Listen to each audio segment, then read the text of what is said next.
See how on the game I am? It's staggering. It is a staggering bit of professionalism on my part. Unprecedented in recent history. Okay, here we go. Oh, you know what I got to do? I got to turn my fan off. My AC is like dead in my house. And so you hear that like humming in my back, in my audio? Anybody else hear that? Yeah. Only barely. It's super quiet. I had to turn up my audio to actually hear it. Hold on a second. Time to get Dr. K baked. In his own house. All right, I'm back. It's a fan. My AC in my house died. Your biggest fan. Yeah, that's my biggest fan over there behind me. But no, my AC died. And then, it's a quandary when your AC dies. And it's almost October. It's like, yeah, can kind of get through. So you employ like fans. Why fix now what you can fix later, right? Just like struts on a car. Yeah, exactly. Until something else breaks along with it.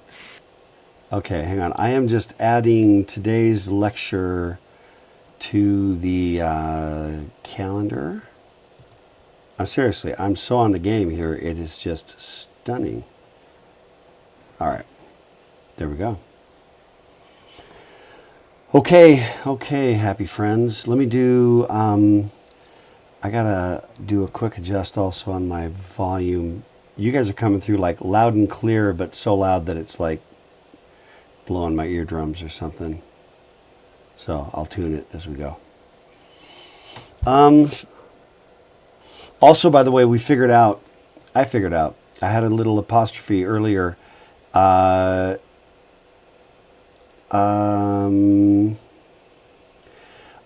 how to figure out how to get audio and video. It turns out that after doing a lot of research, I was able to determine that, in fact, the Mac app and browser for Discord do not allow for piping the audio from the system if you're on Mac or on browser.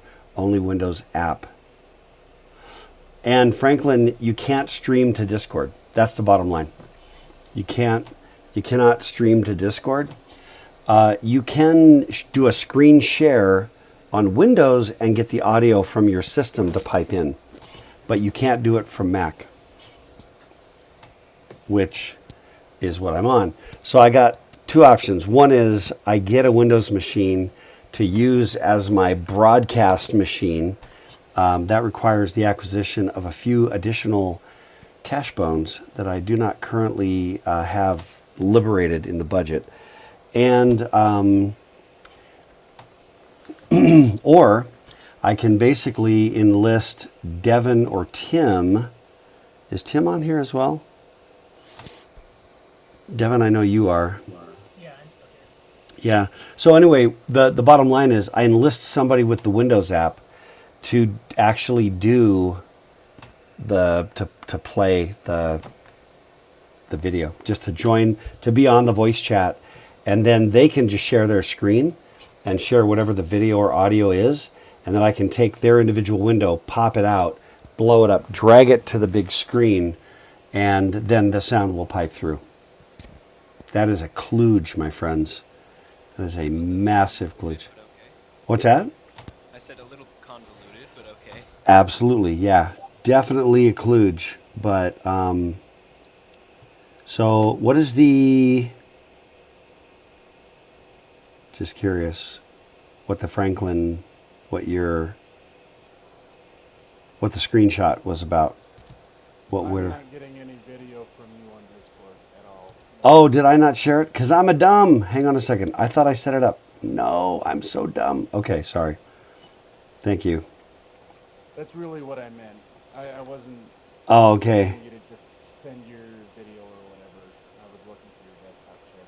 Yeah. Okay, man. Every time I think I'm on the game, I'm not. that's the story of everything, I think, right now. Let me try this one more time. Share the screen. Go live. Boom. There we go. Sorry about that. Thank you. Thank you for the heads up.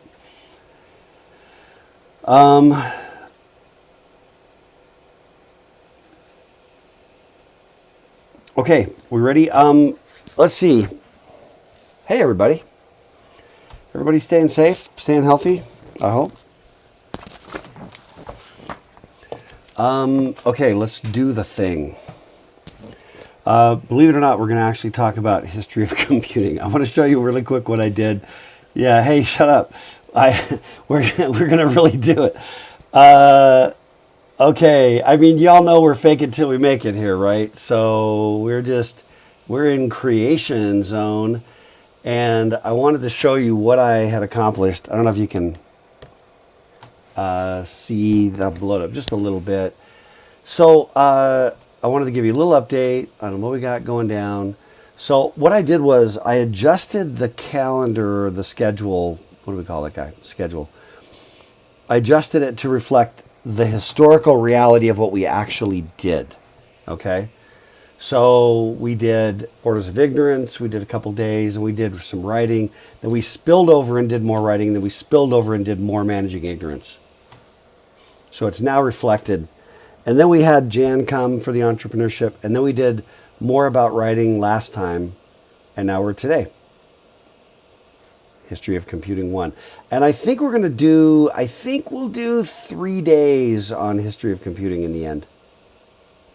Not sure. Okay, but anyway, so we're kind of caught up. I also tried to add, as always, the way we're doing this thing is lots of forgiveness. As I've said before, which some of you I hope are coming to believe me, when I'm making stuff up and dropping stuff up, what I really want from everybody else is just kind of forgiveness for the process while we're creating on the fly here. And then I, in return, am like super accommodating when it comes to like deadlines, or I didn't get that thing done. You know, we are trying to stay consistent with smallish posts and current events. So keep on doing the writing, okay? Even though no grading yet, but we have a plan on that as well, because I'll tell you real quick about that. So keep following these deliverables. Keep following the deliverables, okay? Just keep doing that stuff. And again, if you're getting behind or there's some confusion going on, then we'll just talk about it, figure it out. You know what I mean? Ping me. I'm not going to be, fast and loose with everything and then hold you to some rigid standard. I just want to let's have an experience together. And I want you to be better writers, and I want you to think. That's really the biggest things I want out of this semester, as far as what I hope you get out of it is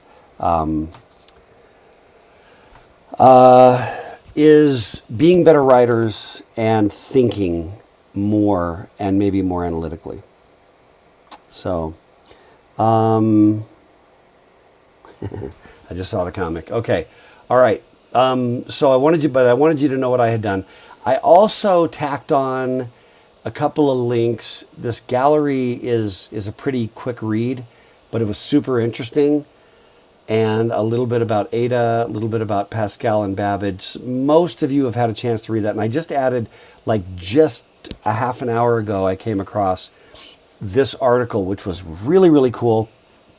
I put it into the just for fun category, because I didn't want to, you know what I mean? It was enough reading for this time, but I didn't want to forget it. So I just left it in here. But if you're interested, it's a really, really fascinating thing. And today we're going to actually talk about the dawn of the computer era. And I'll talk a little bit about why I care about that. Okay, the other thing relative to grading, I want to remind you that there is a rubric. And some of you are like, a little cube that you can blindfold yourself? Yes, exactly. If you go to the syllabus over here under grading, and you can either get there by clicking on blogging, which gives you the little subparts, or because I'm so cool, you can also just click on this smallish post right here. Okay? So, I mean, read these.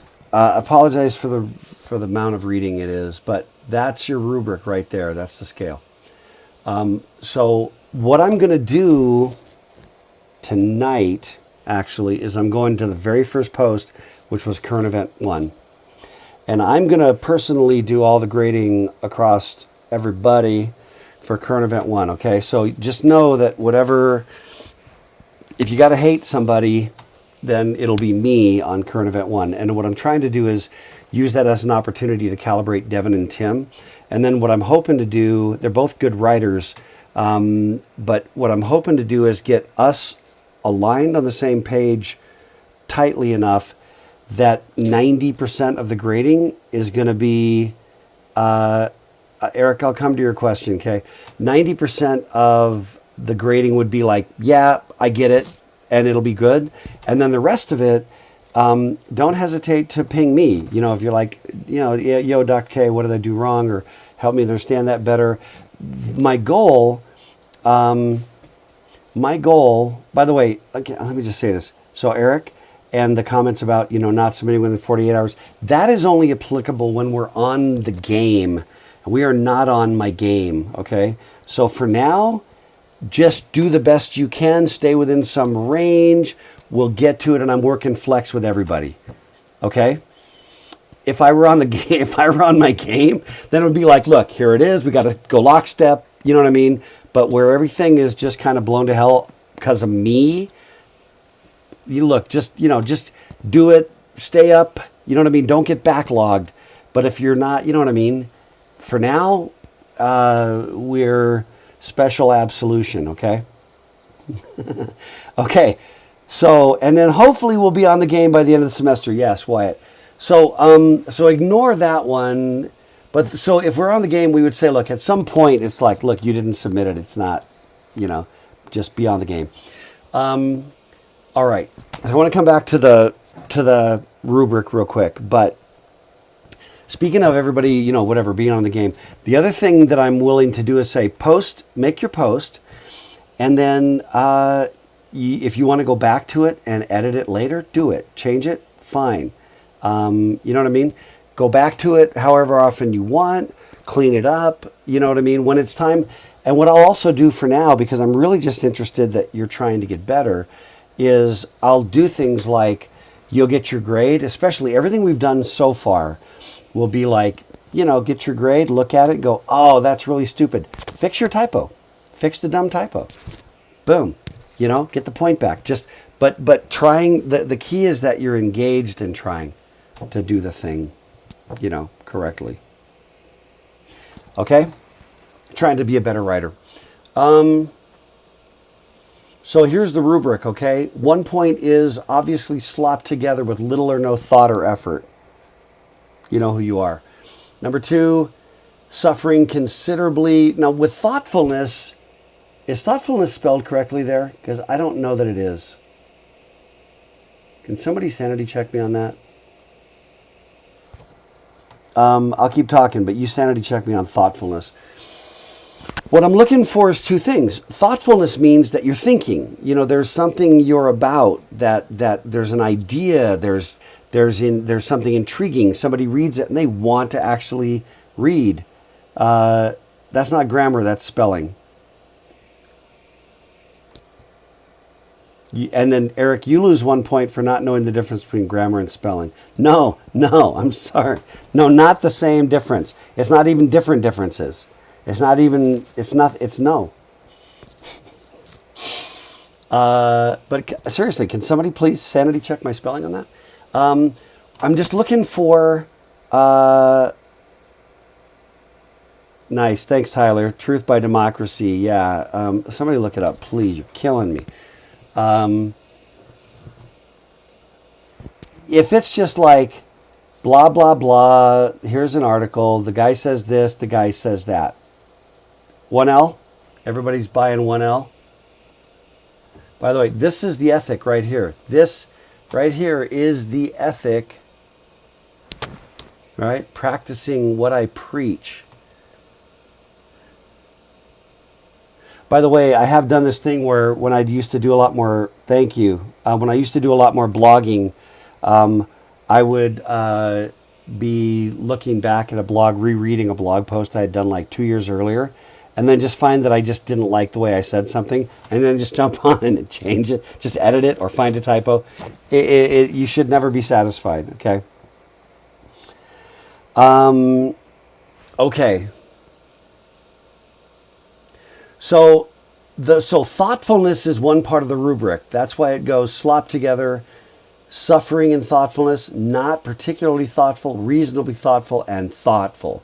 You'll notice that. The other one is how well written it is, right? Little or no effort, suffering in writing style or grammatical construction, not well written or suffering from. So it kind of goes little or no thought or effort, suffering in writing style, not particularly well written, reasonably well written, well written, and then well written and engaging, and then the no grammatical problems, minor grammar, suffering from significant grammar, or suffering considerably again in grammatical construction, and then again -1 if you don't know the difference between spelling and grammar. Okay. So the idea is that the rubric allows you to go, if it's good work, you just go read, boom, 5. That's the easy thing. One typo, boom, -1. One grammatical mistake, -1. So it's a kind of a steep curve. It really rewards solid effort and kind of unduly punishes sloppy crap effort. So, all right, we'll come back to all this discussion about correct spelling, and then Eric and I can talk about this. What is that? The Story of English podcast. There's a reason why all the weird letters remain in English, and I would never want to lose them, frankly. Okay, that's the rubric. Okay? So I'm going to do I shall do the first round of grading everything, and then I'm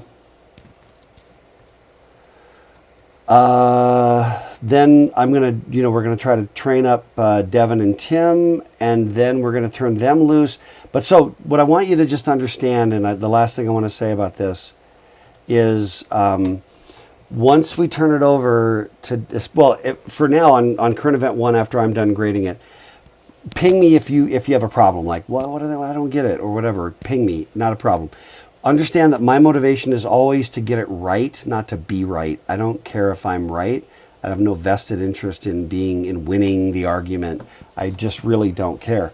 But I want to make sure that if there's something that you don't understand, that you should understand, but you don't, this is an opportunity to help kind of educate you.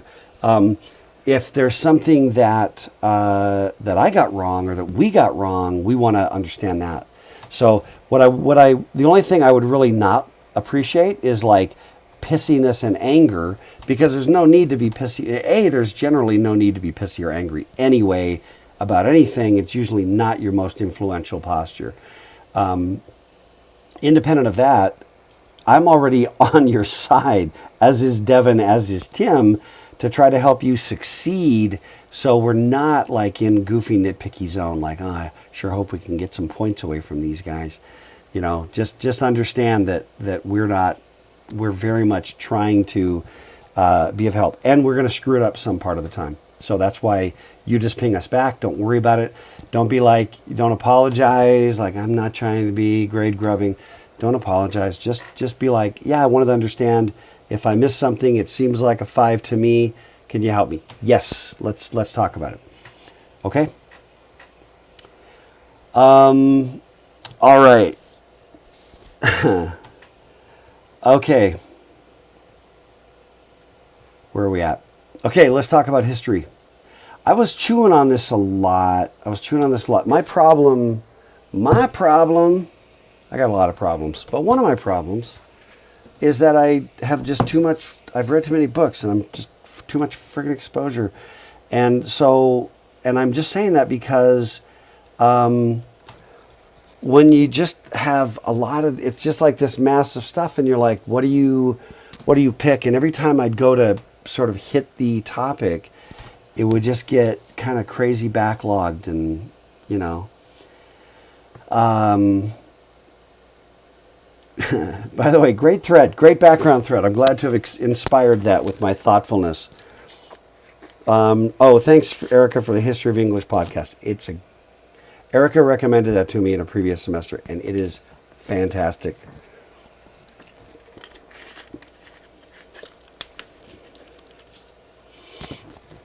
Okay. And Mason, I'm just going to give you props for dropping in a discussion about the schwa sound, which is the universal catch-all vowel in English. All right, let's talk about the history. What I wanted to try to do, I want to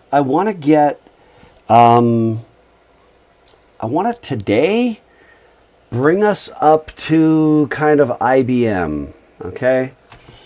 And that's going to basically get us, and if we overflow, it's okay. I don't know if we will or not. It's hard to say. I have no ability to manage time, apparently, whatsoever. But I wanted to bring it up to IBM so that we can then pivot over to Cringely's Triumph of the Nerds, where I posted links to Triumph of the Nerds.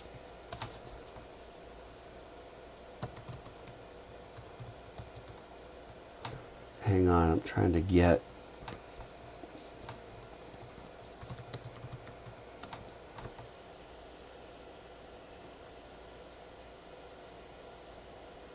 Sorry. Can I ask a quick question? Yeah, go. I probably see it on the syllabus, I bet, but I was just wondering, do we have a final or midterm in this class?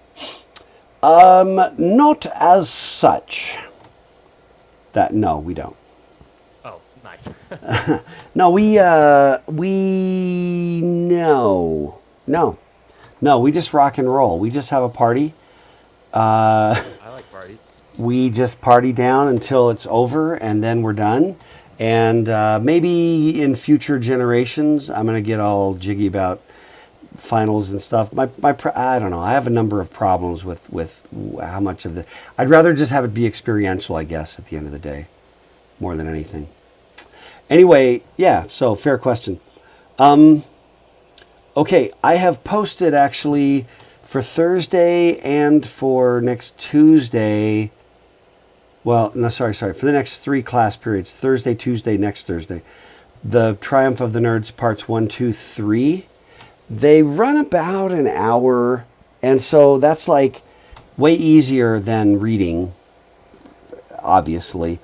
And I'm not going to pile a bunch of other reading on. I might drop in some just for fun reading in there, but I think that what I'd like you to do is go watch it. You know what I mean? The links are there. Go watch it, and then when we get together, I want to be able to talk about it, hit different parts, and I may have some clips that I can show or that we'll have like Devin, play on his computer so that everybody can see it and hear it. Okay. I have a quick question regarding today's reading. Yeah, Erica. Were you meaning for us to read the history of Blaise Pascal or of the Pascaline? Because that link goes to the Pascaline, not... Yeah, that's the one. It's the correct link. It does say Blaise Pascal. Yeah, it's really funny because the actual title on the URL goes Pascal, and then inside it's the Pascaline, which also kind of gives you a little bit of Blaise Pascal. Yeah, it's the right link. Okay. And the other... I thought they had another one on him specifically, and so I wonder if they do. Yeah. I'm looking. Well, I'm looking like under P for Pascal. Oh, Pascal bio. Uh-huh. Yeah, it's really short. Maybe I don't know. Should we drop that in there? I just think the Pascaline's more interesting, than him particularly, but it's not going to hurt us any. Fair enough. Yeah. Cool. Thanks.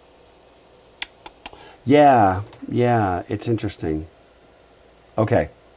Yeah, no, that's a good observation, Eric. I really appreciate that. I think we should. Whoa. Neil Peart is our guest tonight. He is the drummer. What just happened? Rush! Please welcome Neil Peart. 45 Are you guys hearing that?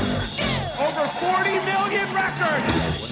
Thousands of shows! Selling out arenas all over the world! Please let me welcome. Wait, hang on. Could you hear that? Could you guys hear that? Most definitely. Hear like something. But was it bleeding? That was accidental. It just something just launched out there because I know what happened. By the way, I rebooted my machine between 2810 and now. And then when you relaunch Chrome, there's just happened to be this this little retrospective tribute to Neil Peart, the great drummer from Rush, and bopping through the tabs. It's like you bump it, boom, it just takes off and starts playing. Thank you, Chrome. But was that like clear or not clear? It was louder than heck in my ears. Was that clear to you, or is that just like coming through some mic kind of stuff? It wasn't clear. Okay, all right. I thought maybe we'd suddenly fixed our problem. No, seriously. Okay, yeah. It was like overpowering me. Like I felt like I was suddenly in a live Rush concert or something. Okay. Whew. Oh, it came through on YouTube. Thanks, Al. Thanks. Yeah, no, that'll probably get my video blocked. So that's great. Okay. Yeah, that's the dilemma. You can't hear it here, but everyone can hear it on YouTube. Oh, I thought about one other approach for playing videos, which is I just play them, and everybody just jumps over to YouTube to watch the video with a 20-second delay. That's a possibility. I don't know if that works. I mean, it'll work. I just don't know if that's preferred. Okay, I want to talk about the history of computing. Let's rock and roll. Let's do it. So computing is it's a crazy, intriguing concept because the need to, you do have, tribes and stuff in various parts of the world that have numbering, like non-numbering systems, right? Like 0, 1 many, or 0, 1 too many, or things like that.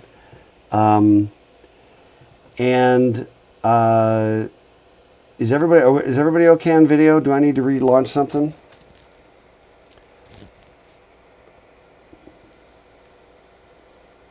How we doing? You can also speak it. Okay, so everyone's got video, so it's all just you, Eric. So sorry, man. Check this out. This is the oldest known kind of counting system. But here's what's the most interesting about this. So this is the Ishango bone. This was found. There was some group, civilization, town, something that was actually killed, like wiped out in a volcanic explosion. And so, a lot of things were preserved, including this, which is like some kind of an animal bone, basically. Originally, they thought this was about 8,500 BC for this thing, but then they now believe it was maybe closer to 20,000 BC. Okay? But here's the really crazy, crazy thing, and I can't tell it well enough just by looking at the pictures. But on one side of this thing, there are 4 consecutive prime numbers. 11, 13, 17, 19 on one side of this thing. Now, it's entirely possible that it was just purely coincidental, right? They just happened to be, whatever, counting stuff, tracking something. This thing might be a bill of sale as far as all we know, right? But really, what are the odds that you're going to have 4 consecutive prime numbers on one side of this thing? Also, it's open to interpretation, right? Some of these are a little bit shorter in different locations? You know, is there some other, you know, is that a misinterpretation? Possible. But it is interesting, and I think that there's this kind of a universal quest going back really to the dawn of civilization to just be able to count stuff. You know, there's sort of a numeric, calculatable, algorithmic side of life, right? So anyway, that's just sort of one. That's our starting point. Then you've got Babylonian clay tablets. Go back with a counting system. Goes back to 2,000 or 3,000 BC. In fact, some of the earliest cuneiform tablets actually include little algorithms. I think we talked about this for those of you that had 4450 from me. Remember this? I think we talked a little bit about that in there. You know, that it was actually like an algorithm. Like, you know, here's what you do and here's how you do some operation. But, you know, that was, again, you know, you're going to go back to 2,000 or 3,000 BC. But again, I just want to say that to me is more freakish. This to me is more crazy. Assuming that they're correct on the whole prime numbers thing, the notion of carving a count of some kind, you know, in a bone to track something less crazy, incredibly cool, but less like mind-blowingly crazy as 4 prime numbers in a row. So, yeah, so cuneiform Babylonian clay tablets, that gets us to about 2600 BC. And okay, now this is fascinating, right? Because here you're just like, blah, blah, ancient Babylon. And then you go, wait, this is still in use. Yes, it is. This is where it starts to get crazy to me. You're around the same time frame as those Babylonian tablets, the cuneiform tablets, clay tablets. The abacus is showing up about 2500 BC in different forms, right? And this is some replica. The one up here in the corner, it's a replica. Man, I think it was like an ancient Roman abacus. Which, right, you got the C, the X, the I. I don't know. I don't read ancient Roman very well. So, but that's amazing. That's amazing. The whole abacus thing. There's so much about that. And we, you know, again, this is not about a class about number systems, but if it were, we'd go deeper, I'm sure. Anyway, so much about it. But the abacus being still in use is remarkable. That's 4,500 years. That's insane. This one goes back to, crap, where is this? I should have noted it. I think it's also Babylonian. Man. Yeah, if somebody can actually look up real quick and maybe drop a post, Plimpton 322. That's actually the name of that artifact. It's called Plimpton 322. So if somebody wants to just do a quick thing, and I should have made a note, but this is a trigonometric table. We're 2000 BC. Is that Babylon? Let me see, where are we at? Yep, Babylonian. Thank you. Yeah, Plimpton. I don't know where I pulled that out in my head. But it's cool. And I actually I pulled 2 pictures here. This one, you just see it in the natural color. And then this is, you know, some kind of resolution where you can actually like read it a little bit better, you know. Now, trig is important, Wyatt. You just need to pony up and become better at trig. You know, you had, even back then, you had like, you know, 3, 4, 5. They didn't have the Pythagorean theorem. When was Pythagoras?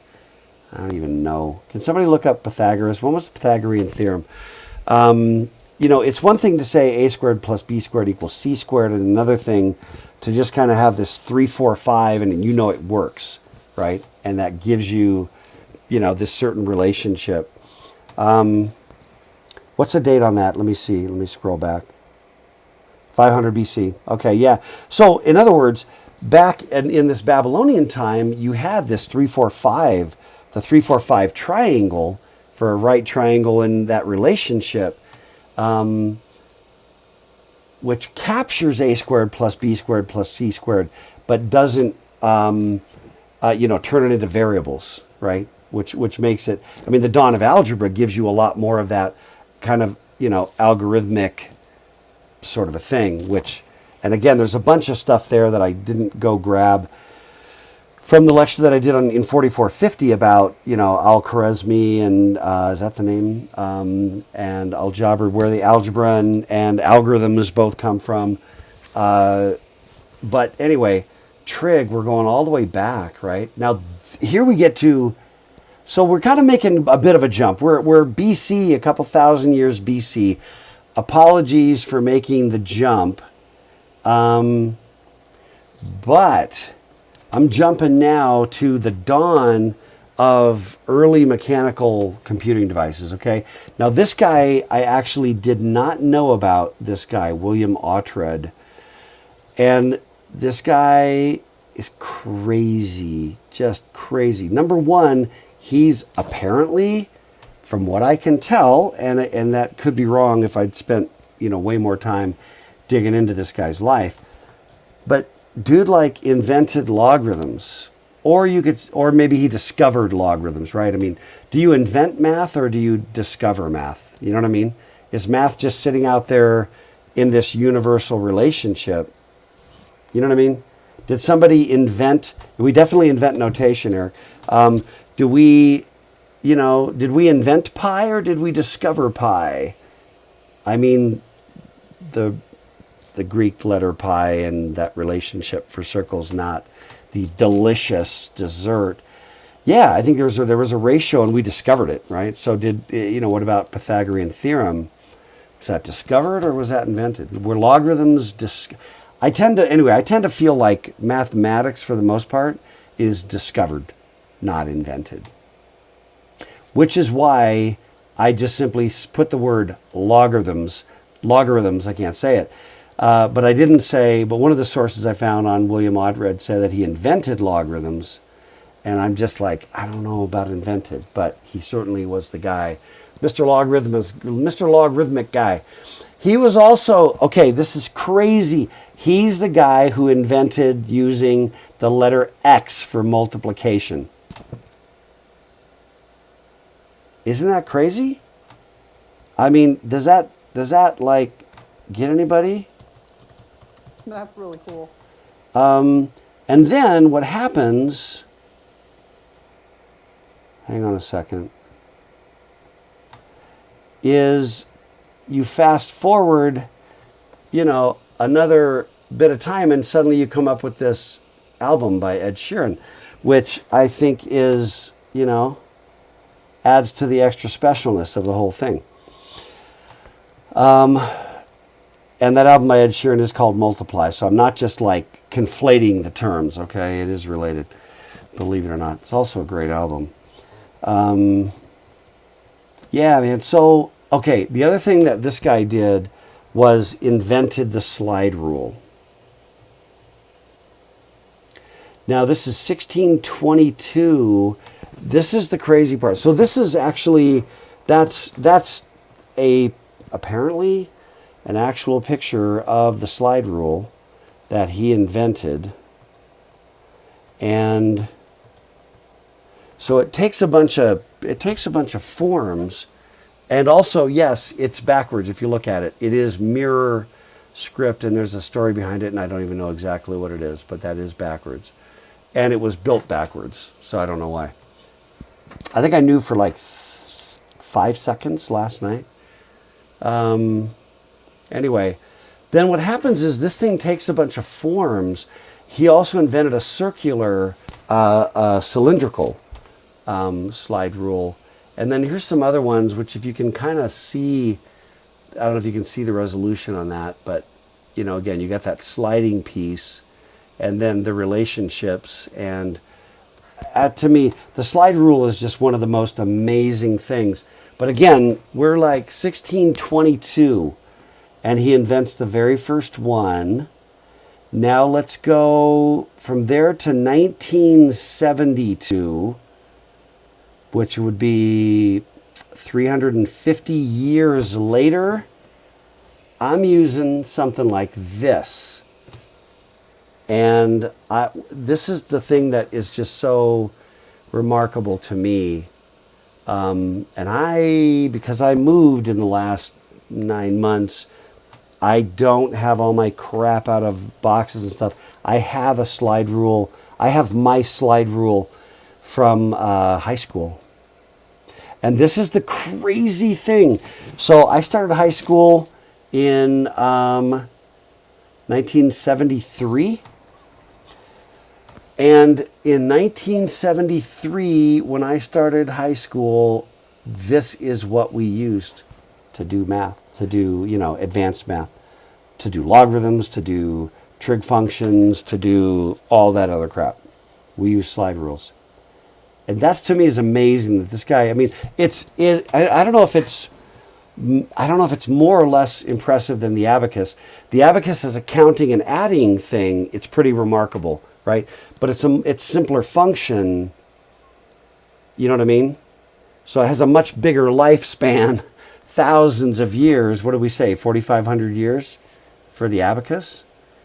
To me, the slide rule was a lot more difficult to create, but still it survived until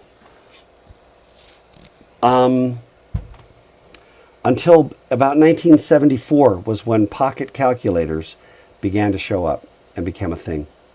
And I remember I had a 4-function calculator. I still have it somewhere in a box. But I had this 4-function calculator built by Sharp. And I just remember my parents bought me this as a reward for some academic feat.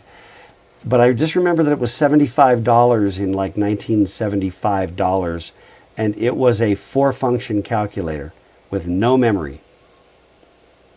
You couldn't like store something in memory and then pull it back out or whatever. And I remember a friend of mine, I think he had a calculator, it seems like it was $125 or something. I mean, it was nice, but it wasn't even, and these are like $1974, $75. So anyway, to me, it's remarkable that the slide rule survives all the way up until I literally start high school packing a slide rule. In my lifetime, isn't that crazy? I don't know. That's just absurd, really. To me, that's absurd, Yeah, everybody should feel young. And these are actually, it's a little confusing to just glance at, but not that bad once you actually know what the chunks are and how to slide them around. Also, the reason why you have this thing on the outside was so that you could map functions that weren't just right along the little line between the sliding part. Does that make sense? So this guy would give you a line down so you could compare stuff up here to stuff down here and do some lining that stuff up. Well, that's actually dumb. The stuff up there and the stuff down here are already lined up. So it'd be like the middle stuff compared to stuff way down here, or the slider compared to stuff way up there. That's what this little sliding vertical line was all about. Anyway, so that was 1622 when the first slide rule shows up. Then we were just talking about Blaise Pascal. They eventually named the Pascal programming language after Blaise Pascal. Yeah, let me see. So Franklin just said, I remember being told I need to learn to live without a calculator because you're not going to be able to carry one with wherever you go. Yeah. You're also not going to carry a camera with you wherever you go, right? Nice. And so who asked the question? Eric, did teachers in the 70s consider using a calculator cheating the way teachers now consider phone cheating? No, and I think that's actually not a universal in any of the generations. If you were trying to do math and you did the math on the calculator as opposed to something else, then yeah, that was cheating. If you were trying to do something where the higher concepts were the point, and this was helping you just do The other math, no, it was never. It was not cheating any more than using a slide rule would have been cheating for certain kinds of stuff. Yeah, just checking out. Yeah, so actually, Jacob, so it really depends. I doubt they thought in some generic form that calculators were cheating. It probably had more to do with there was something they wanted you to learn, a skill they wanted you to acquire. Yeah, okay. And it also depends on what the calculators are. If it's like 4-function, you know, that's one thing. If it's like, you know, you're trying to teach somebody how to, whatever, calculate certain things, and there's just a button that does the thing, you know. Okay, yeah, so Blaise Pascal, the Pascal in 1644, what I kind of included here was, one is just like a drawing diagram, if you can kind of see that, and then this was actually a working, I don't know if that was a replica or an original, I can't remember now. I want to say it's an original because that just sounds more impressive. But again, that idea of trying to do mechanical computing, right? So remember, what was the movie? What was the movie? Hidden Figures, right? Was related to this idea of calculators, right? You had all those ladies and they were called calculators because what they did all day was calculate. And they were literally called calculators or computers. What were they called? What were they called? Who's seen the movie recently? I haven't seen it for a couple years since it first came out. Did they call them computers or calculators? Okay, all right. Yeah, they called them computers. Awesome. Okay, so there we got Pascal. That's 1644. That's still remarkable because it's going to be another 160 years until you get the Jacquard Loom, which is important because it was programmable.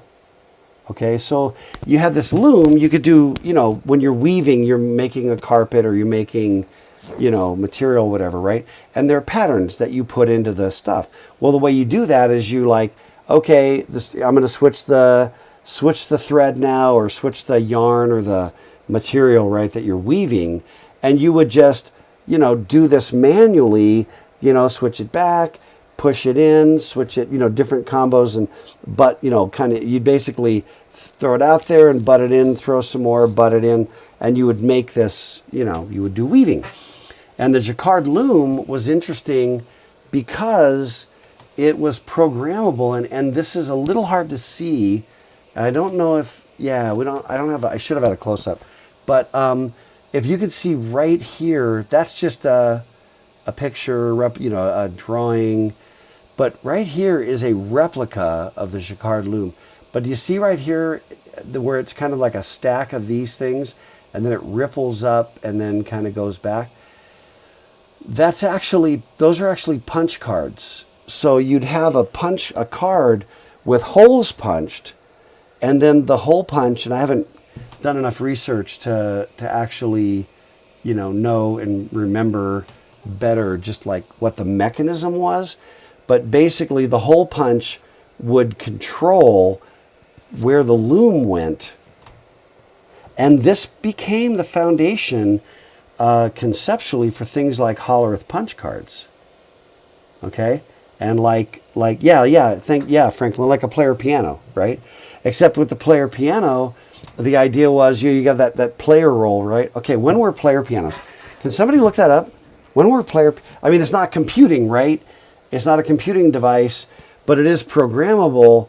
And with player pianos, it was like, it had to do with these sensors, these little arms, right? And as it would go by, if there was a hole, you got an electrical charge, and it would cause that key to play, like right then, right? 1901? Nice. Okay. 1897. Yeah, the player piano actually had these little sensors that would just and the roller is going on by, and then this guy's going, touch, no touch, no touch, touch, and that was the control that would cause the the piano to be, activated, right? But the Jacquard Loom, so-called, was programmable with these punch cards. And so I think that it was the first, don't hold me to this, but I think the Jacquard Loom was the first example of a programmable, using punch cards, programmable machine, I guess. It's not a calculating machine, but more of a production machine. Then we get to... One of those looms in real life. It takes up the entire room. Really? Where did you... Yeah, wait, so where did you see the one? Henry Ford Museum. My family lives in Michigan. Oh my gosh. Where is And that? it's Like so cool. It's in Detroit. in Detroit? Yeah, and you can see the cards queued up. Okay, like And over it's here. like you can kind of put it together with your mind. So how freaking big is this thing then in practice? Or is this just one example? You know what I mean? Like, So it's like the size of a whole room. wow. Wow, okay, And the that's cool. cards go all the way across the ceiling and then up in the attic. Really? That's awesome. That's totally tight. And you can also see in this picture here of Jacquard, it's a little bit obscured, but you can actually see he's got this little thing here, and there are punch cards on his desk, which is kind of cool. Let me just pause as an interlude as we get ready to bust into this guy, Babbage, the other famous Chuck. Babbage. So back up to all of this crap. Think about how do you create that? How do you know what I mean? How do you gotta be thinking like an engineer. You gotta like solve one problem, then that leads you to the next problem, that leads you to the next problem. None of these people had any like idea where it was going to end. They knew what they were trying to do, and they were like, well, in order to do that, there would be some kind of a core idea, with the germ of an idea, and they would be like, okay, so how do I do this next step? Somewhere along the line he gets this idea, well, if I had like a hole where it was like, hole, no hole, and that would be the governing something. Okay, what about the cards? What about a sensor? How does that interconnect? And you build one thing, I'm sure, you build the one thing, you proto it, you do some more stuff, you proto it, and you keep putting that together, this together, and it evolves into what you see. They don't just sit down and just kind of go, oh, I see it all in my mind, and then they draw it and they build it because they're geniuses. There's a systematic process, and it relates to a speech that some of you heard from me in 2810, which is when students would come on the big project and they would say, I don't even know where to start, which is just bullcrap. Absolute bullcrap. Everybody really at some level knows where to start for wherever they are. Now, you don't know how to finish, but can you start it? Can you start down a road and not be afraid? It's about managing ignorance, Can you start down a road and not be afraid that you have no friggin' idea where you're going, really, but you just want to see if you can do this thing. And at every turn, right, you just come up against some roadblock. And then at that roadblock, you make the next move, and then you make the next move. That is the orders of ignorance. That is what the entire field of computer science is really about. And that's what the history of computing is about. We're finally getting into like computing machines, right? Interestingly, by the way, one of the main organizations in computer science is called the ACM, which stands for the Association for Computing Machinery. That was, I don't even know when the ACM was, can somebody look up when the ACM was established? Drop a link on that. But it was called the Association for Computing Machinery.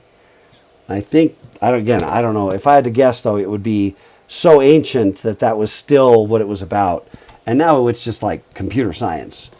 It's not, and it's in fact more, really, 1947 was the ACM?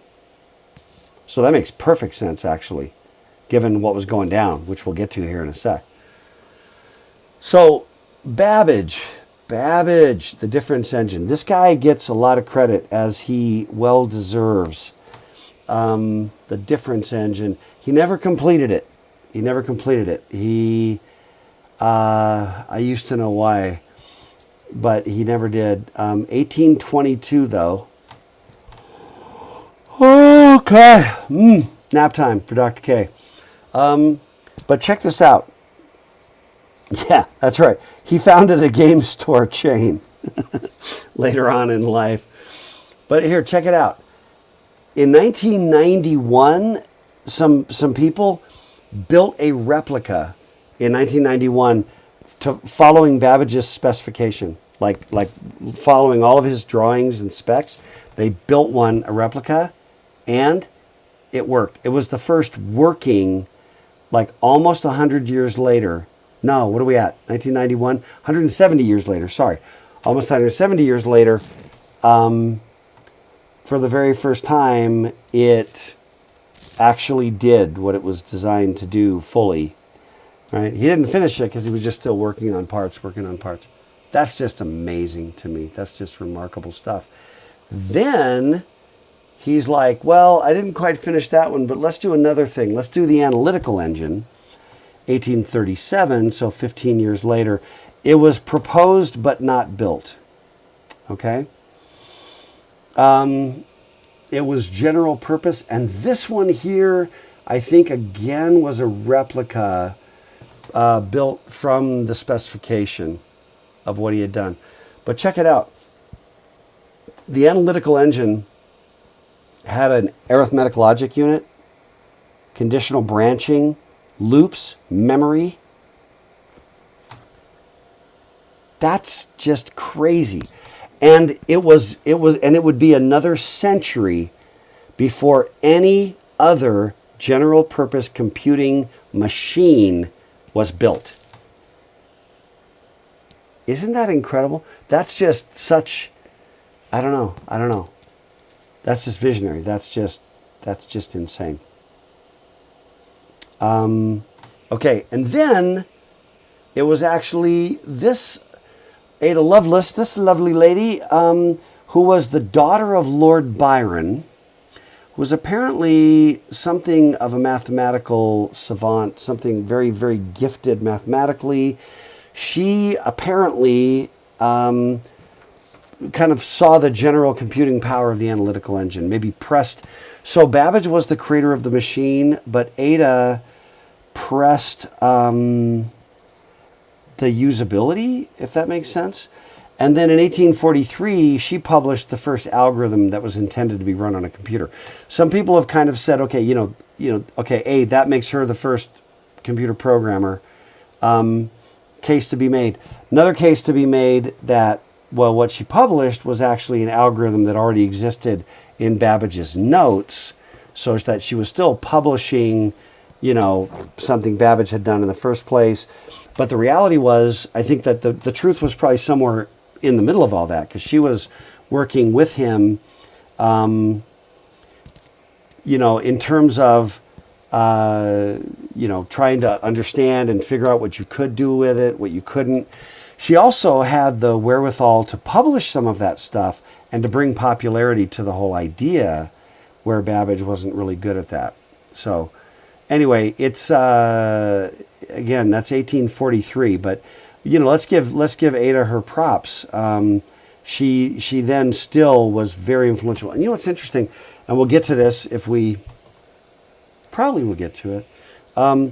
It's a role that Grace Hopper actually played in a similar way with which machine did Grace Hopper show up for? The EDVAC, where she was on the software side. Eckert and Mauchly were creating the ENIAC and the EDVAC, and then eventually the UNIVAC computers as the first real commercially available general purpose computers, mainframes.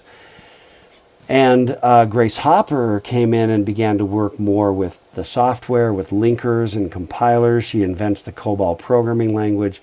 So really interesting how there's this remarkable role of these two women in the history of computing.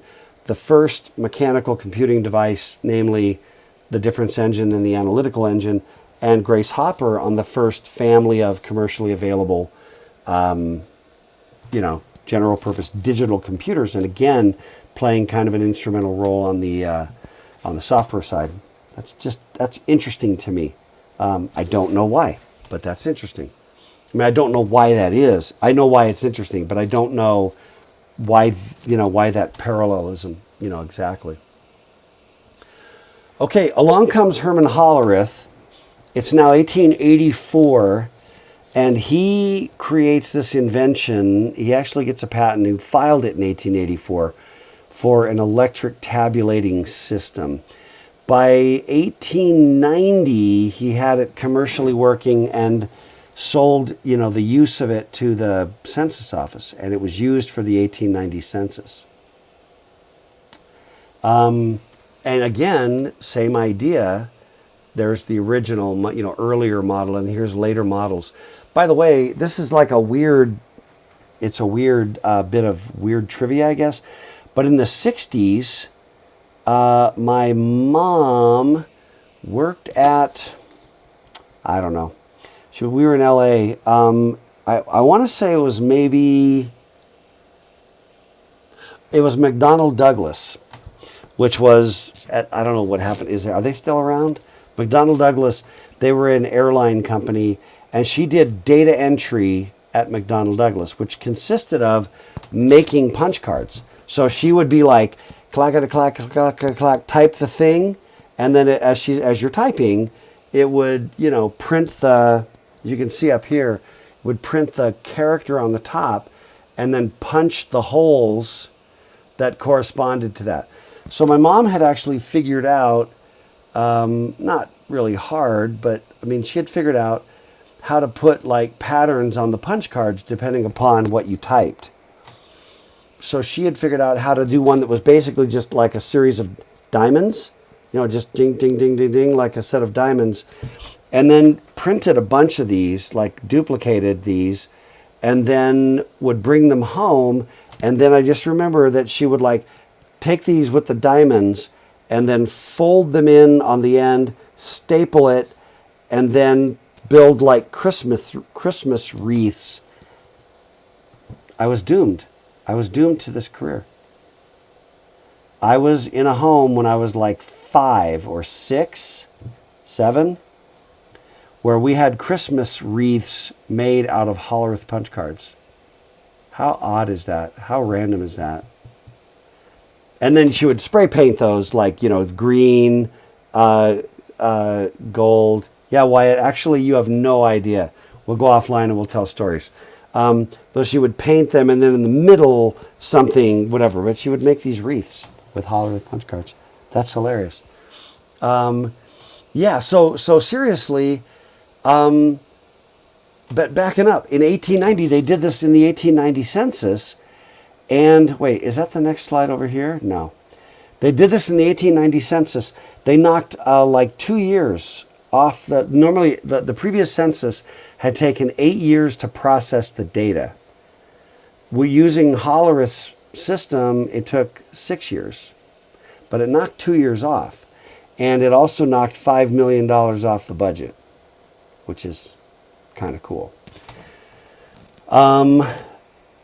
So then Hollerith formed a company and then merged that company with some other guys to form what they called Computing Tabulating Recording Company. Clearly not marketing. Remember we talked about if you get a bunch of buddies and you're all engineers, it's probably doomed. Well, yeah, Computing Tabulating Recording Company, CTR. CTR? Yeah. Anyway, then in 1924, they changed their name to International Business Machines, which you may recognize.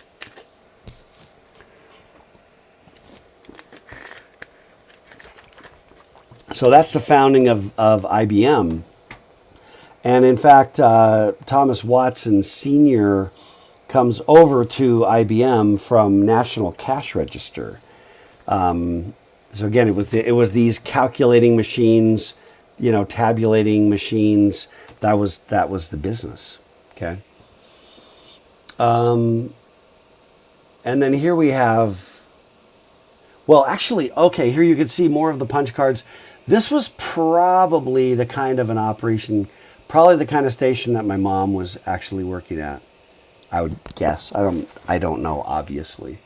But that kind of a station. And then this, like, I don't know what that guy, creepy programmer guy, who's over here going, wow, there's a lot of wires over there. I don't know what he's doing. But this brings us to the dawn of modern computers, which is kind of what we're gonna wrap up on. This is a crazy chapter, right? So remember, it's 1924 and IBM shows up, and they're still, doing, machinery, the punch cards, tabulating, counting, and I'm gonna actually hit on 4 people that were, I think, well, 5 people, but 4 sort of episodes that wove together. And the first real, I'm going to give Turing credit to be out of the chute as truly the father of theoretical CS. That's not even a question, I don't think, for anybody. The role that Turing plays, in the history of computing. But he actually worked. So the movie, what's the movie? The Imitation Game with Benedict Cumberbatch as Alan Turing. Right. Now, I did read, Cumberbatch. And I did read an article recently about kind of the good news, bad news about the movie, right? Because it kind of does, it kind of portrays a little bit of like the solo guy, Benedict Cumberbatch. He's kind of portraying Alan Turing as like the solo guy. Reality was there was a team, there was a large group. You know what I mean? He wasn't flying solo. He was freaking brilliant. I mean, most of these people we're talking about are just insanely brilliant. But, it was called the Government Code and Cipher School at Bletchley Park in the UK. And they were the group that cracked the Nazis' Enigma machine, right? Where they would change the codes 3 times a day. Now, and the other thing that the movie doesn't get right, and it's really unfortunate to me, because I think the actual history, you got a guy like Benedict Cumberbatch who is a freaking brilliant actor. And to me, it's like, oh, look, can we just do the thing accurately? We don't need to, you know what I'm saying? I think it's an amazing story if you just portray it perfectly accurately. But like, for example, there already were insights into Enigma, insights into cracking it, other things that they're just, it's trying to make it Hollywood. So it's trying to make it more dramatically focused around Turing. And he was already freaking amazing. But in the 1940s so I think that if it weren't for the needs of World War II, right, and that effort to crack the Enigma encryption machine, right? I mean, and the stories, there are just so many amazing stories, right? The famous story of, intercepting, messages where they, knew or understood that the Nazis were going to bomb Coventry. Remember this one? You remember the story? And if I have the details wrong, I don't have my notes like right in front of me. I don't have notes in front of me.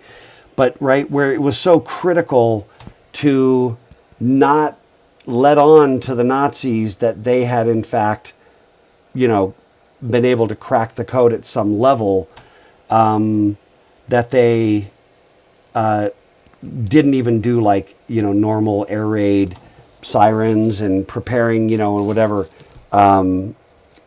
because it was so critical. There was so much, as critical as that moment was. It's like you show your hand, boom, everything changes. You just lost your advantage. These are brutal decisions, right? Wartime decisions. But you realize that was so powerful.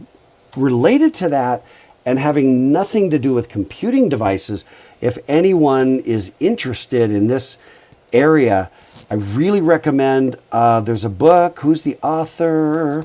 I'm going to pull it up for you. It was about the Navajo code talkers. it's not about computing machinery, but it is about encryption, ciphers. And I'm drawing a blank on the actual name of the book. There we go.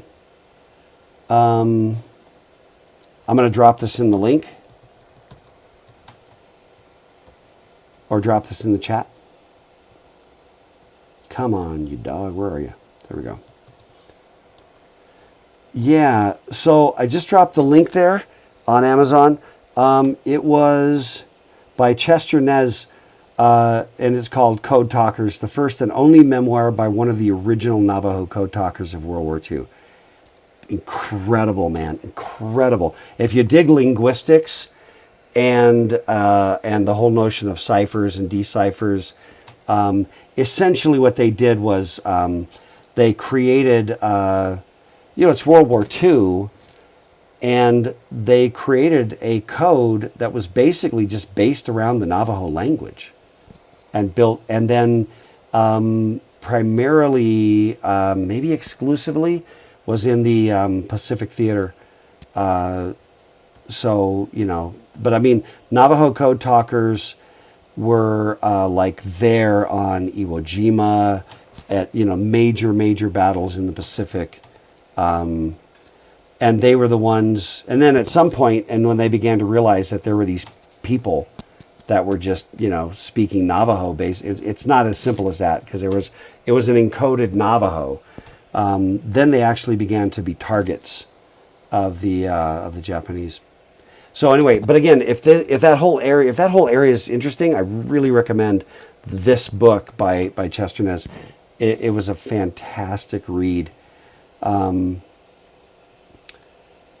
All right, there you go, man. These guys were frickin' heroes, and because there were a limited number of them, they were also tending to be like, they'd go through something horrific. Everybody else goes to R&R, and then these guys are needed somewhere else. Amazing, heroic characters. And, maybe without them, maybe without Alan Turing, we don't, the Allies don't win World War II. Maybe without the Navajo code talkers, do we win World War II in the Pacific, these are really interesting questions. I'm not saying that I know that that's the case. I'm just saying it's a fascinating, the whole, the interplay of individuals who bring a certain brilliance. Anyway, really recommend that book. Turing, oh my ever-loving freak, this guy was amazing.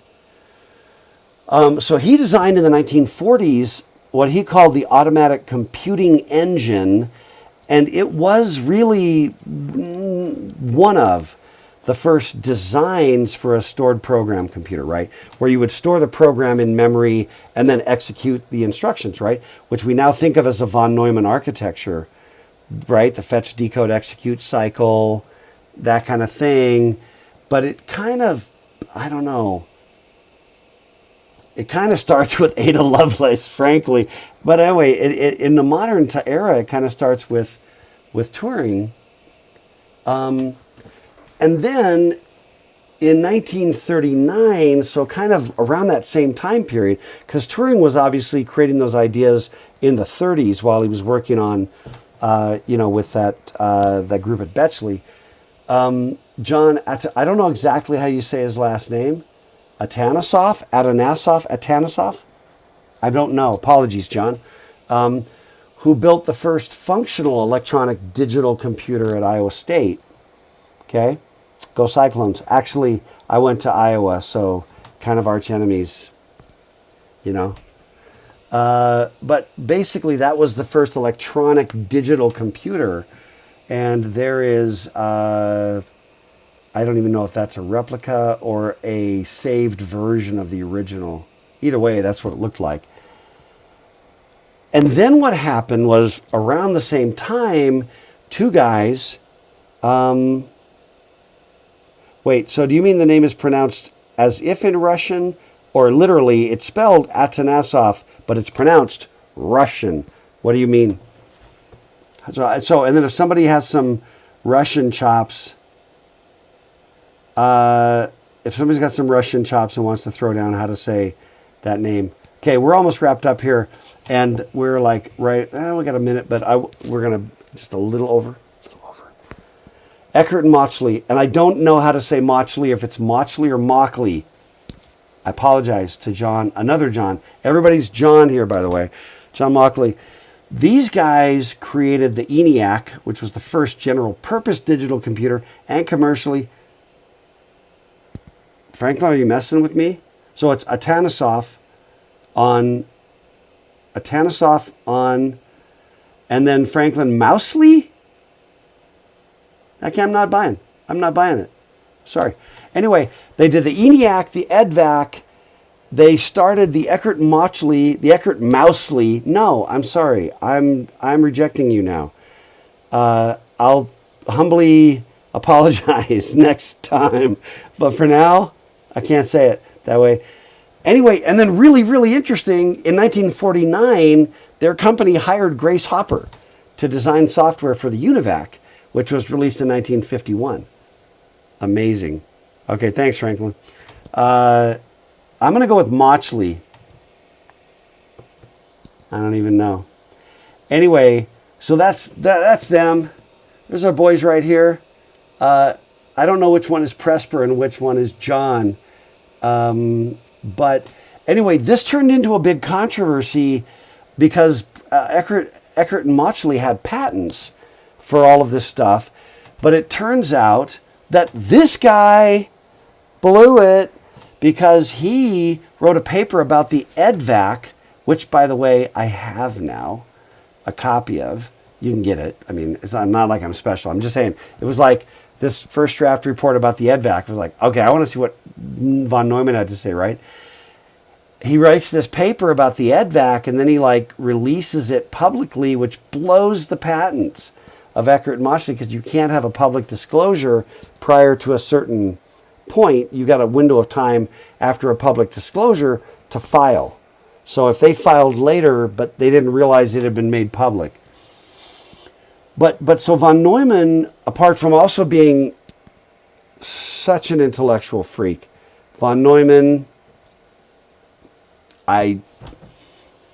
you can go all the way. I mean, really, you talk. I mean, in my view, you can talk about Isaac Newton, and you can talk about a lot of people. I don't know.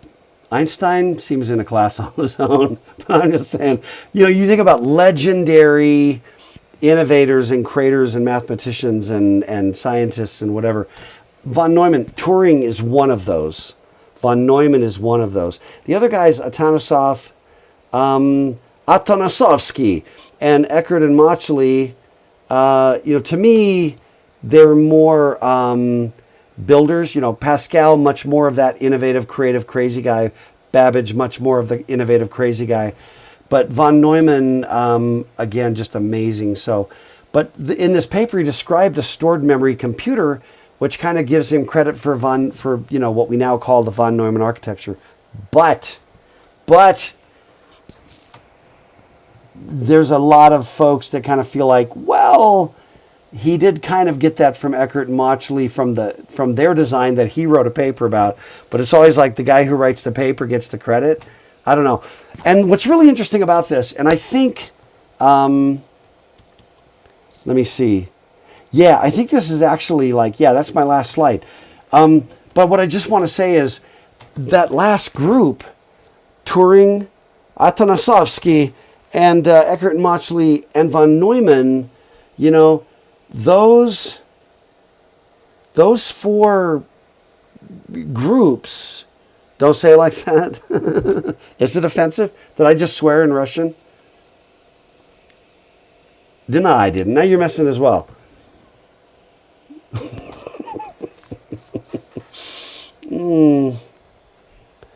Atanasovskayevich. So, no, those four players, let's just call them, it's Turing and the others involved in cracking Enigma, but Turing stands apart in a big way. And Atanasoff and Eckert and Mauchly, who do this, building the thing, making the product, constructing the engineering side of it. And then von Neumann is, kind of like Turing and von Neumann as bookends. And then Atanasoff and Eckert and Mauchly in the middle, who eventually had a lawsuit which ruled in favor of Atanasov, if I recall correctly, as the inventor of the modern computer, which led, I think it was Eckert, to like an early grave. He obsessed. He never could get over the feeling that Atanasov had like stolen his ideas and taken credit and whatever. But I mean, they were all, and the other interesting thing, we're going to wrap up here. They all knew each other. They all knew each other. Okay? All at the same time to create this dawn of the modern computing industry. It's amazing. It's amazing. Later on, not much later on, you have the founding of a bunch of companies, including Digital Equipment Corporation, aka DEC, who creates the PDP series, which became known as the first mini computers, because the other ones were mainframes, so these were minis. And the PDP-8, which became a massively popular mini computer. There were like 50,000 PDP-8s that were sold. It was a PDP-11 that the guys at Bell Labs, namely Ken Thompson, Dennis Ritchie, Brian Kernahan, and that team, managed by my dear friend and former advisor and mentor at BYU, Evan Ivey, who passed away earlier this year, was actually their boss. He hired those guys at Bell Labs, and I, privileged to count him as a friend and a mentor, who was really cool and very important in my life. But it's a PDP-11 that is used to create Unix and the C programming language, and that becomes another incredible move forward as it comes to operating systems, popularity, and what all that does. And then there's this big battle between Sperry Univac, Digital Equipment Corporation, IBM, a bunch of this kind of stuff. If you're interested in this space, there's another great. Can somebody grab this on Amazon? Because I'm almost out of time. I'm out of time. It's called The Soul of a New Machine by Tracy Kidder. And it won a Pulitzer Prize. And it's basically about, I believe, it's a decent read. It's not the greatest read that I would have expected for a Pulitzer, but it's a good read. But it's called The Soul of a New Machine, and it's about the creation. Thank you. It's about the creation of, I can't remember now. I didn't double check it. I just pulled this out of my head. But it's a really good read, and also I would include that, in the book of in the books of approved books. And it really is about that dawn of that era when the hardware thing was going down. Okay, where this brings us is actually to the dawn of the PC revolution. Apologize for going over. We're at the dawn of the PC revolution, and that's why we need Cringely to show up. So watch Cringely, okay? Watch episode 1 of Cringely. Way the crap easier than... You'll enjoy it. You will actually enjoy it, I promise you. If not, I've broken my promise. But I think you'll actually enjoy it. That's where we go from here. But this kind of brings you... It's an amazing journey with just amazing people. And I like to just think about... Didn't have to go that way. Something else could have happened. Could have been another 100 more years. Could have happened 100 years earlier. Maybe. You know what I mean?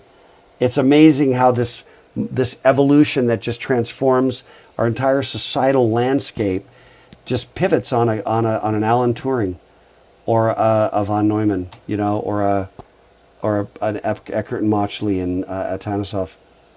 Fascinating. Anyway, we're out of time, but one of the reasons that I'm talking about history is if you can understand where the stuff came from and that it wasn't inevitable. None of this was inevitable. Nothing in the future is inevitable, but you're going to pop out with degrees in computer science and be some of the makers of that change. That's the biggest thing I want you to try to start thinking about. So I'm done. Stay safe. Stay healthy. Hubert and I wish you the best for the next 48 hours until we meet again.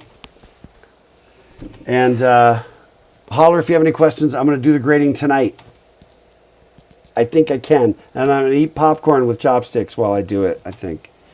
I think I need to do that. His name is Hubert, not Cubert.